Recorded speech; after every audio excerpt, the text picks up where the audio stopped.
wabarakatuh. Badan kekar umurnya tua. Dong tegang bukanlah petani. Apa kabar hadirin semua? Selamat datang di acara Kober University hari ini.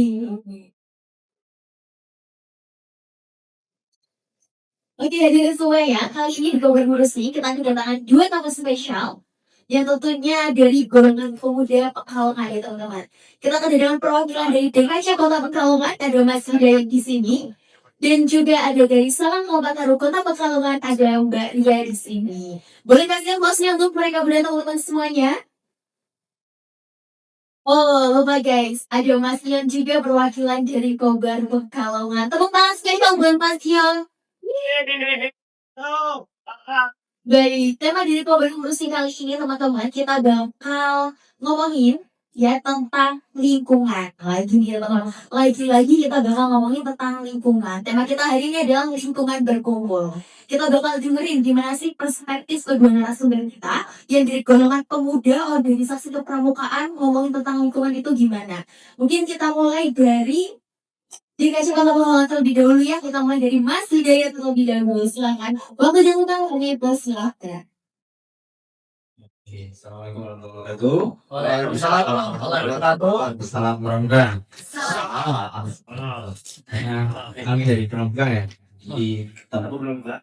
Enggak ya, kami dari Pramuka cukup sama Pramuka aja. Sambil mengenalkan lagi dan bernostalgia masa-masa sekolah ya. Salam Pramuka. Semoga saja nggak lupa juga terkait program gue. Senang sekali rasanya bisa diundang di sini untuk berbicara bincang-bincang ngomongin lingkungan berkumpul ya. Kami DKC Kota Pekalongan sebagai anak organisasi dari Waring sama Kota Pekalongan yang memang fokusnya di kepemudaan ya. Tapi kalau di Pramuka sendiri ini kepemudanya lebih sempit mungkin kalau yang lain-lain lingkup kepemudanya usianya sampai 40 atau 30. Kalau di Pramuka ini top sampai usia 25 tahun seharusnya.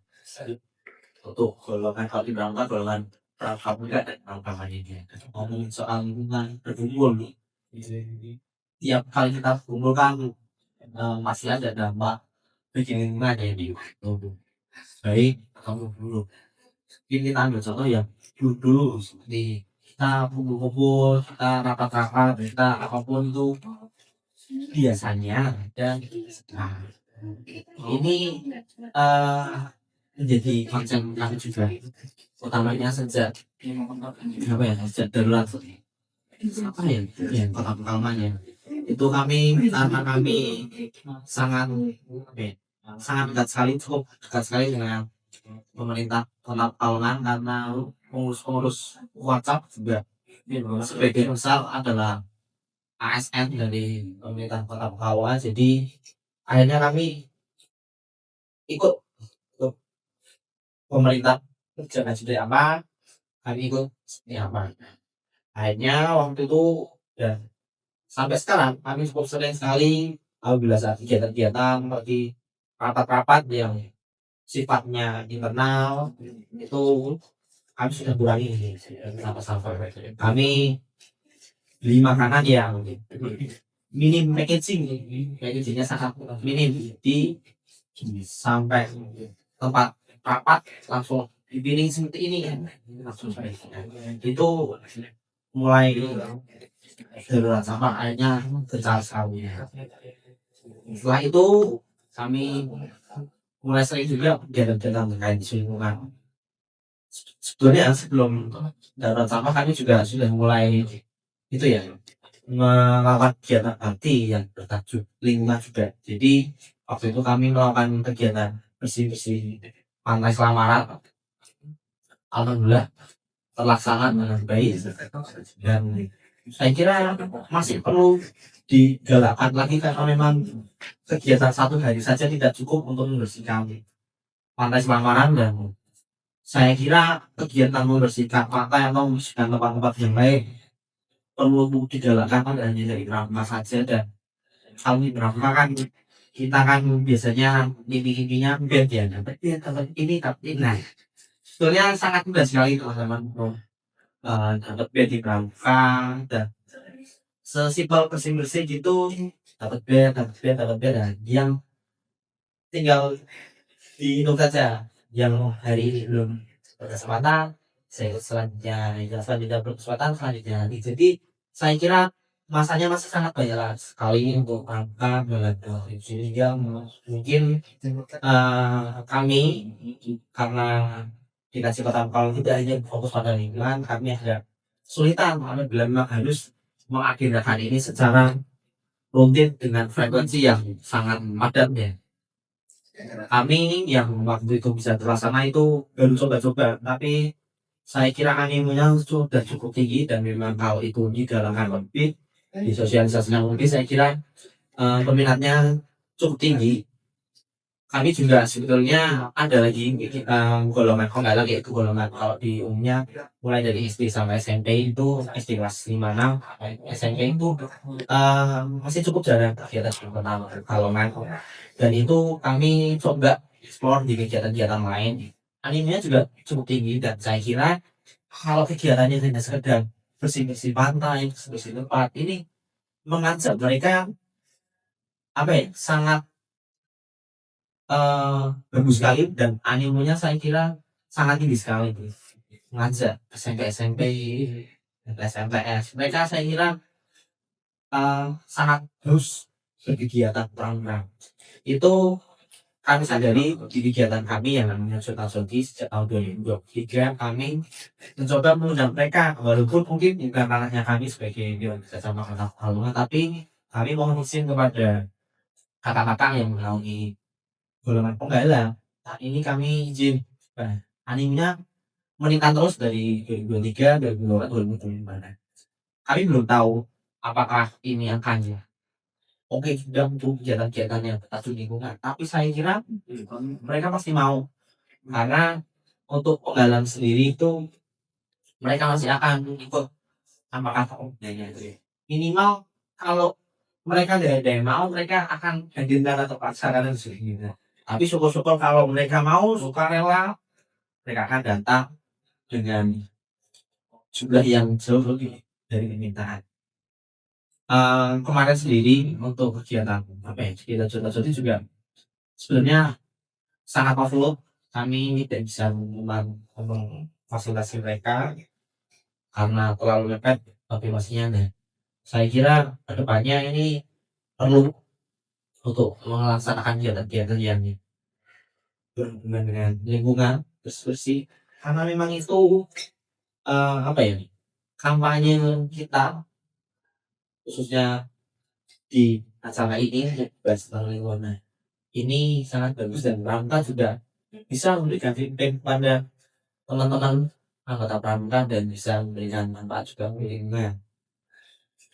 Selain itu kami juga kayak ada Sarah Kalpataru ya yang lebih konsen lagi lah terhadap lingkungan. Nah kalau kami lingkungan cuma saat-saat tertentu saja, saat-saat mungkin diundang seperti ini karena memang fokus kami tidak sepenuhnya tentang lingkungan. Kami juga ada saka-saka yang lain ya, ada saka Bali, ada saka Wirakartika. Jadi tidak hanya tahun, tidak hanya lingkungan. Kami lebih ke umum, tapi memang juga pada tahun lalu ya sebelum area sekretariat daerah tempat baru kami kebetulan sempat mengundang salah satu NGO yang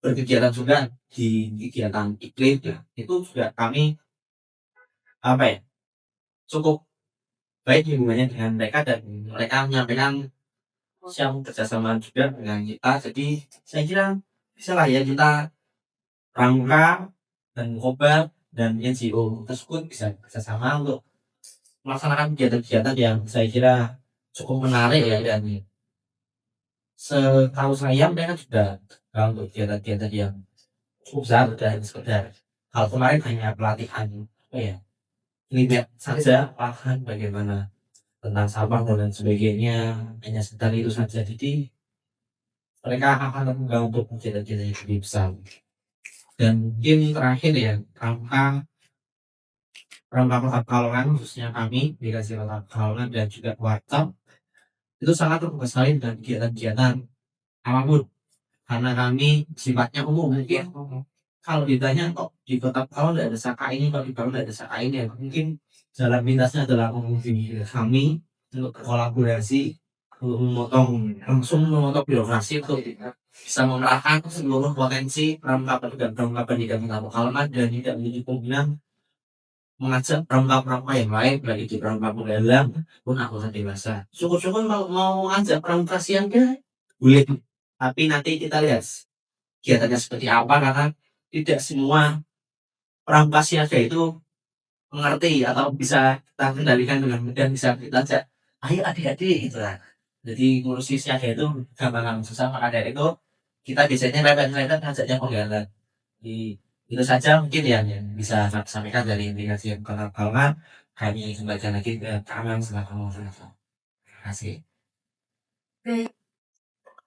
Oke, terima kasih ya Mas Ida ya atas penjelasannya mengenai lingkungan dari sudut pandang seorang DKC Kota Pekalongan yang mengalami pramuka dan teman-temannya pramuka khususnya di Kota Pekalongan sendiri.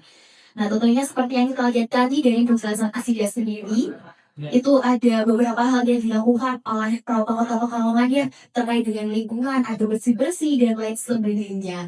Nah itu menunjukkan bahwasanya peran pemuda di Kota Pekalongan ini tentunya ada ya untuk apa ya namanya, untuk kemajuan lingkungan ini teman-teman ya, untuk tetap menjaga lingkungan ini agar tetap terjaga seperti itu. Oke mungkin kita bakal lanjut lagi ya teman-teman ya setelah pesan-pesan berikut ini.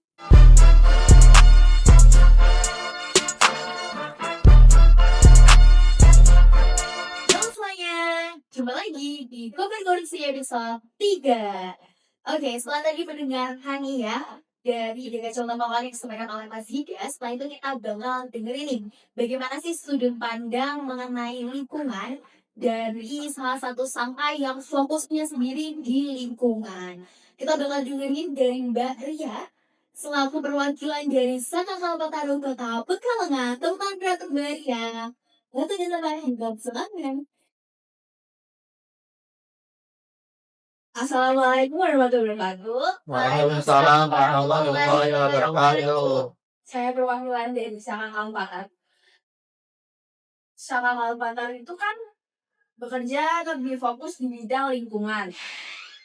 Nah, jadi untuk pandangan saya sebagai salah satu anggota Saka Kalpataru melihat lingkungan saat ini dekat-dekat ini itu kayak lebih harus digalakkan lagi sebagai apa ya, untuk menjaga lingkungan dan memperbaiki ekosistem kita yang sudah rusak saat ini seperti banjirop atau sampah-sampah yang numpuk.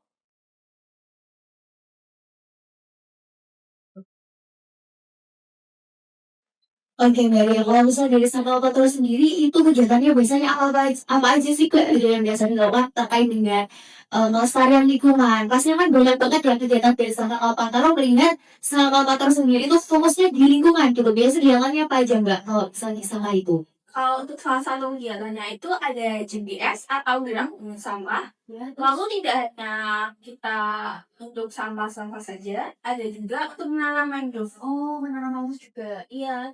Jadi kita menanam mangrove itu tidak hanya untuk Saka Kalpataru. Kita mengajak seluruh masyarakat atau pemuda-pemuda seperti dari delegasi SMA atau SMK, MA atau sekolah sederajat lainnya.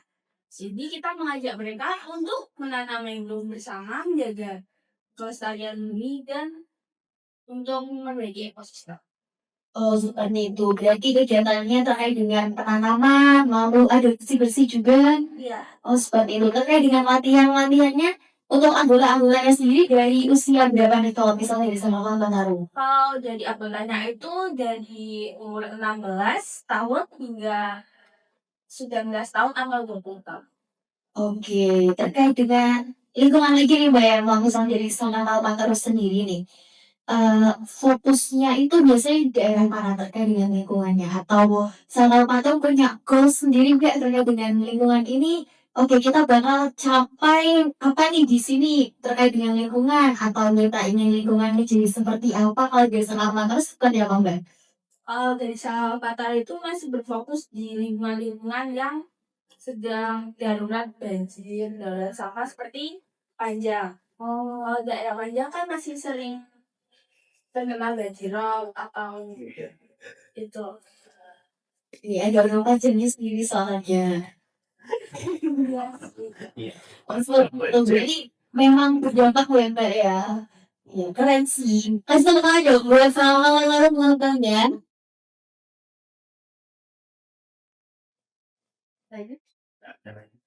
Oke, mungkin menjelaskan terkait dengan kegiatan-kegiatannya mungkin atau suatu hal yang oh iya kegiatan ditambah terkait dengan kegiatan terdekatnya tuh apa aja kira-kira? Jadi kegiatan terdekat kita itu ada di hari besok. Besok itu kita mau menanam mangrove dengan beberapa, banyak sih bukan beberapa, pemuda-pemuda dari sekolah-sekolah seperti SMA, SMK, sederajat. Lalu dari perwakilan-perwakilan sampah lainnya juga, jadi tidak hanya Sangkal Pantaru dan sekolah-sekolah. Yang sebenarnya katanya Pak. Kalau habis lebaran itu ada Pertisaka. Nah, Pertisaka itu penerimaan itu. Iya, penerimaan anggota. Oh, berarti penjaringan pengkaderan gitu ya, penjaringan anggota-anggota itu ya Pertisaka. Oh, seperti itu. Berarti besok berarti kegiatan anak-anak rasanya. Ya, Gimana kalau boleh tahu? di daerah Kandang Panjang, Oh, di PIM ya? Ya. Di PIM berarti. Oke, Udah juga sering banget nih teman-teman kita juga sering menanam di PIM. Nah, besok juga Malpataru ada kegiatan. Kita jangan selamat berkegiatan ya buat Sangkal Malpataru. Semoga kegiatannya sukses dan makin berdampak lagi buat lingkungan sekitar. Oke, teman-teman ya.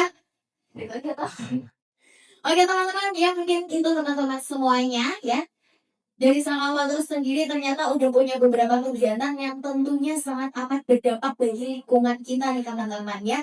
Bisa diberi aplaus untuk Sangkal Patung teman-teman semuanya. Keren banget nih Sangkal Patung ya. Anggotanya juga ternyata dari usia SMA SMK gitu ya Kak ya.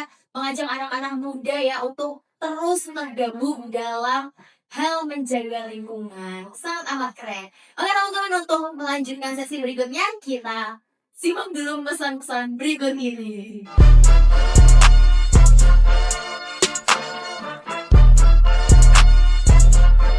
Teman-teman, kita kembali lagi bicara obrol yang episode ketiga. Selamat dengerin sudut pandang tentang lingkungan dari anggota-anggota muda yang ada di Kota Pekalongan sendiri, anak-anak muda dari anak-anak pramuka ya teman-teman ya.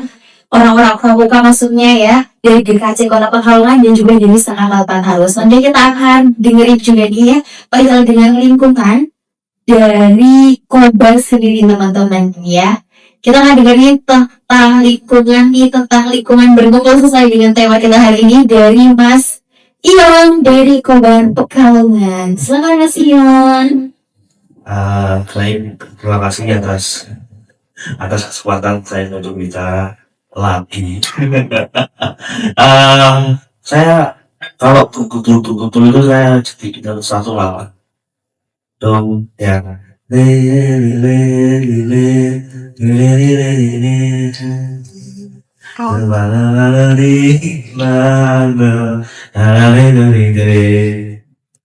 Toko ati iku limu perkarane ape bisa moco Quran amanane. Ayo semuanya.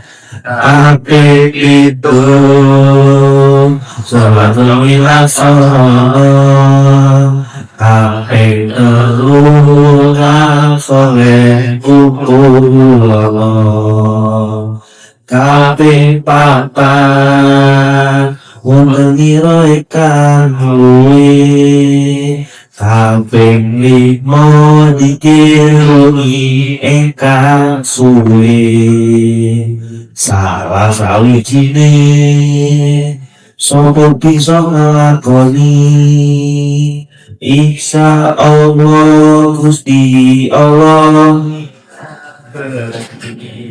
Baik Insya Allah Gusti Allah Ijabani. Mantap. Ada poin ketiga dari lagu tersebut yaitu orang soleh kumulonto. Wah, Orang yang soleh harus dikumpulkan. Kita kan tanya emang apa hubungannya dengan lingkungan?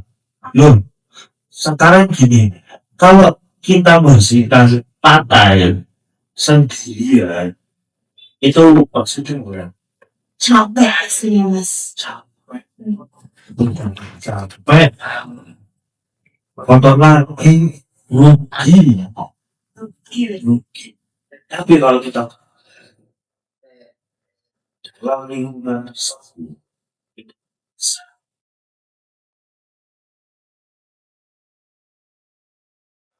si kita dapat depan baru, lalu satu lagi eh, orang-orang di sekitar kita sudah pasti orang-orang baik karena orang jahat mana kalau sama sembarangan kecuali di grup itu biasanya umpamanya tidak sembarangan gitu Bang. Jadi kalau dalam lingkungan berkumpul itu tentu setiap perkumpulan itu memiliki lingkungannya sendiri-sendiri.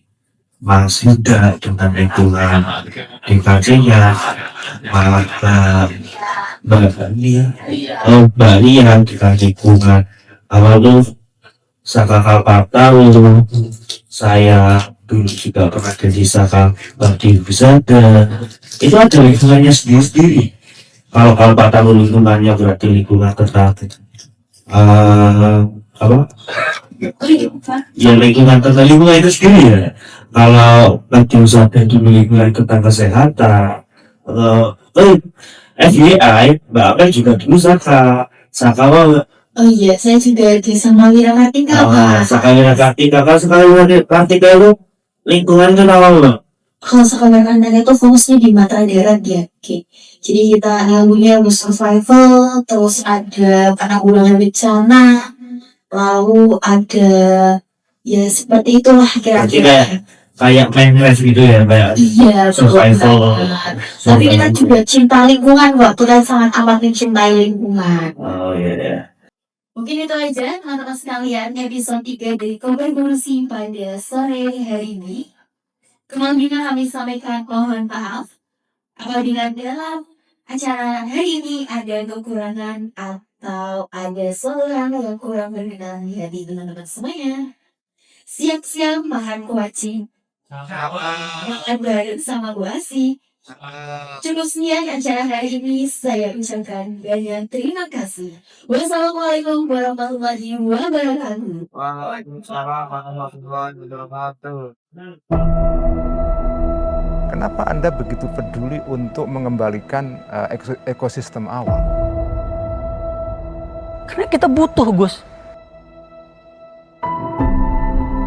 Ini anugerah Allah, pohon anugerah, tambang anugerah. Mari kita lihat kalkulasi maslahat mafsadatnya.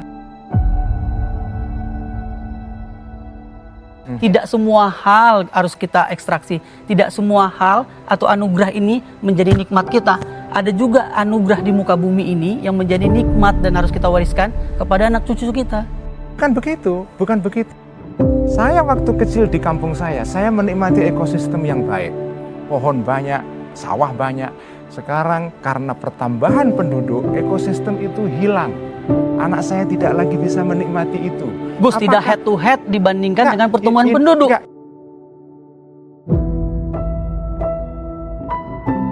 Ini yang saya sebut dengan Wahabisme itu.